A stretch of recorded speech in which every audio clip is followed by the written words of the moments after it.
Sayup-sayup terdengar suara gamelan di sini. Suara gamelan ini mirip sekali dengan suara gamelan yang biasanya ada di acara pernikahan. Tapi mana mungkin ada orang menabuh gamelan di atas gunung? Apa iya ada pengantin yang mau melangsungkan pernikahan di sini?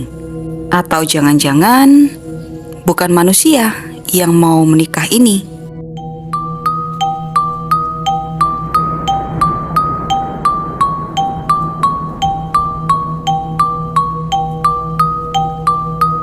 Hai sobat, selamat datang di Voice Story. Makasih udah mampir ke channel aku ya. Sebelum aku lanjut ke cerita kali ini, subscribe dulu sobat-sobat yang suka mencari informasi dari peristiwa-peristiwa di sekitar kita lewat cerita. Seorang pendekar sakti melakukan pertapaannya di sebuah puncak gunung dengan sangat kusuk. Kesaktiannya tidak kalah dengan 4 saudaranya, tapi ambisinya sangatlah besar. Dalam pertapaannya itu dia benar-benar tidak mengizinkan sesuatu apapun juga mengganggunya, sekalipun itu adalah penasehat kepercayaannya. Seiring berjalannya waktu, ilmu yang dikuasainya pun semakin tinggi dan semakin besar. Dan kekuatan dari ilmu itu membuat gunung tempat dia bertapa semakin tinggi dan sampai dipercaya mendekati Kayangan. Tentu saja, penguasa Kayangan merasa terganggu. Sebab bertambahnya tinggi puncak gunung itu juga mengguncang Kayangan bagaikan gempa. Penguasa Kayangan memerintahkan para orang saktinya untuk menghentikan pertapaan pendekar sakti itu. Tapi sebagaimana dia tidak mau pertapaannya sampai terganggu, pendekar itu pun mengacuhkannya. Sampai suatu ketika, 2 pengasuhnya diutus untuk menghentikan pertapaannya itu. Tapi karena tahu bahwa pendekar itu pasti tidak mau mendengar, sang pengasuh pun akhirnya bertapa juga dengan tujuan supaya tubuh mereka bisa sebesar gunung yang dipakai bertapa itu. Berhasil. Sekarang tubuh keduanya sudah sebesar gunung dengan kekuatan yang juga sangat besar. Mereka lalu memotong kira-kira sepertiga puncak gunung itu, lalu melemparkan bagian yang terpotong itu ke arah utara. Sadar kalau sudah terjadi sesuatu yang sangat mengganggu pertapaannya, pendekar itu pun akhirnya berhenti. Kedua pengasuhnya lalu menjelaskan akibat dari pertapaannya yang semakin lama semakin serakah itu. Bahwa ia hampir merusak Kayangan karena gunung yang ditempatinya semakin lama semakin tinggi mengguncang ke atas. Akhirnya ia, Arjuna, salah seorang dari 5 Pandawa sakti, tidak lagi melanjutkan pertapaannya yang hanya semakin membuatnya menjadi sosok yang lebih serakah, ingin lebih sakti dan lebih sombong. Ini mungkin hanya sebuah legenda, tapi legenda ini syarat pesan moral yang mengajarkan kita untuk jadi makhluk sosial yang rendah hati, bisa menghormati orang lain, dan suka membantu sesama. Arjuna atau Arjuno, namanya melekat pada sebuah gunung yang dinobatkan sebagai gunung tertinggi kedua di Jawa Timur dengan ketinggian mencapai 3.339 mdpl. Gunung ini menyajikan pemandangan alam yang sangat indah, serta bukti-bukti sejarah dari kerajaan Majapahit yang pernah berdiri dan berkuasa di sini. Gunung yang melukiskan kebesaran Sang Pencipta di bumi ini.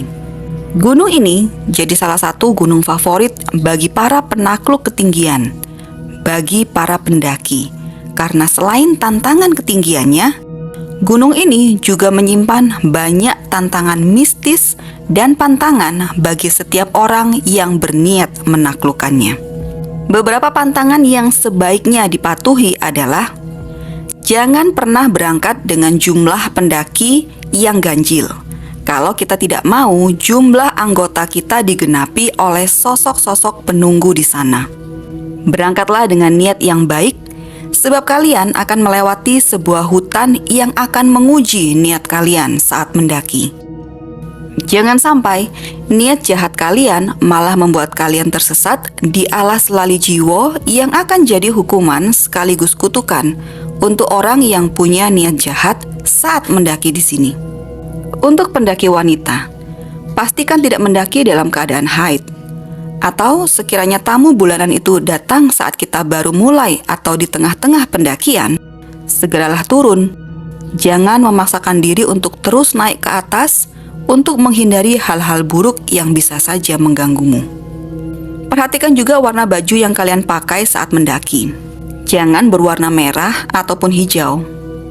Sedangkan tantangan mistis yang seringkali dialami pendaki gunung ini adalah kalau saat kalian bermalam di sini, kalian mendengar suara banyak orang sedang sibuk bertransaksi jual beli, tawar-menawar barang, atau sekedar bincang-bincang saat tengah malam, abaikan saja. Sebab pasar gaib di sini sudah cukup terkenal di antara para pecinta kegiatan mendaki. Dan ini akan hilang dengan sendirinya saat pagi menjelang. Jangan merusak ataupun mengotori petilasan yang banyak dijumpai di sepanjang jalur pendakian menuju puncak, supaya kalian tidak tertimpa kesialan. Dan untuk semua pendaki di gunung ini, kalau saat kalian mendaki kalian mendengar suara gamelan ditabuh, padahal sangat tidak mungkin ada orang menggelar pesta di dataran tinggi seperti ini, segeralah turun.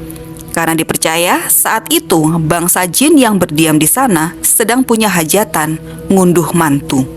Kalau kalian tetap keras kepala untuk lanjut, kalian harus siap dibuat tersesat bahkan hilang sama sekali karena mereka akan membawa kalian ke tempat mereka tinggal. Cerita tentang kemistisan gunung ini selalu jadi buah bibir di antara para pendaki. Seperti kisah seorang pendaki bernama Muhammad Naam Kurniawan saat mendaki Gunung Arjuno berikut ini. Waktu itu, bulan Maret tahun 2022.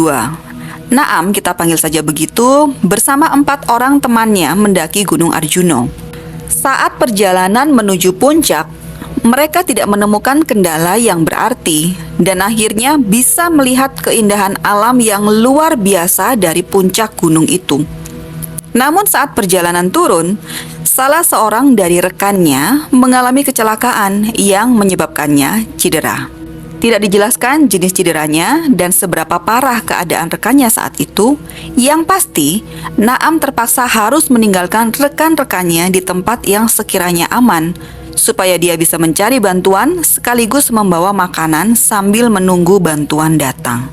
Saat perjalanan menuju puncak tadi, mereka sempat berpapasan dengan 2 rombongan pendaki lain yang juga menuju puncak. Dan saat perjalanan turun, rombongan Naam berhasil mendahului 2 rombongan tadi yang ternyata juga sedang turun. Naam pun mengeluarkan semua isi tasnya dan meninggalkannya bersama rekan-rekannya yang ia rasa sudah aman posisinya karena berada di jalur yang juga pasti dilewati oleh pendaki lain.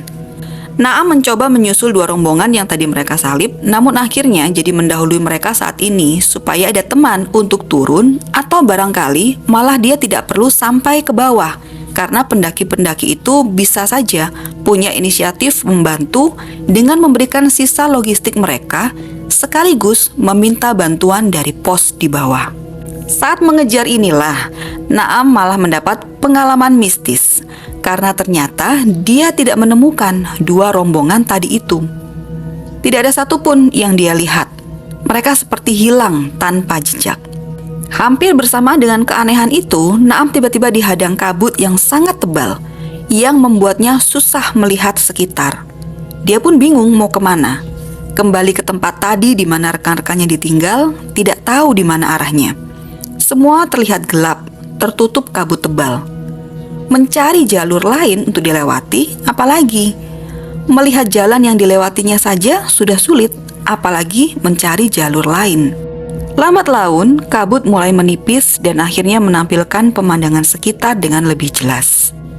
Naam melihat dia sedang ada di tengah hutan yang sejauh mata memandang hanya pepohonan tinggi menjulang saja yang bisa dilihatnya. Tapi pohon-pohon itu jauh lebih tinggi daripada pepohonan hutan yang selama ini pernah dia temui. Serta bentuknya juga tidak sama seperti pepohonan hutan biasanya. Saat mengamati ini, Naam tiba-tiba sadar bahwa dedaunan dari tumbuhan yang dilewatinya itu tidak bergerak sedikit pun sekalipun angin yang sudah menyingkirkan kabut tebal berhembus. Sadar dengan keanehan ini, Naam mengecek waktu dari jam tangan yang melingkar di pergelangan tangannya. Hari belum beranjak sore, Ini masih tengah hari, seharusnya masih ada sinar matahari yang bisa terlihat, sekalipun pohon-pohon di situ rimbun sekali. Tapi nyatanya tidak. Kabut yang tadi sempat menipis sekarang datang lagi dan membuat keadaan tempat di mana Naam tersesat ini tiba-tiba sudah tampak seperti sore hari menjelang petang. Di balik legenda, tantangan, dan cerita mistis dari gunung ini, ada begitu banyak pendaki, baik itu pemula maupun yang sudah senior, yang tertantang untuk datang dan menaklukkan gunung ini. Apakah kalian salah satunya? Sekian dulu laporan pos horor kali ini. Makasih untuk dukungan kalian lewat like dan share.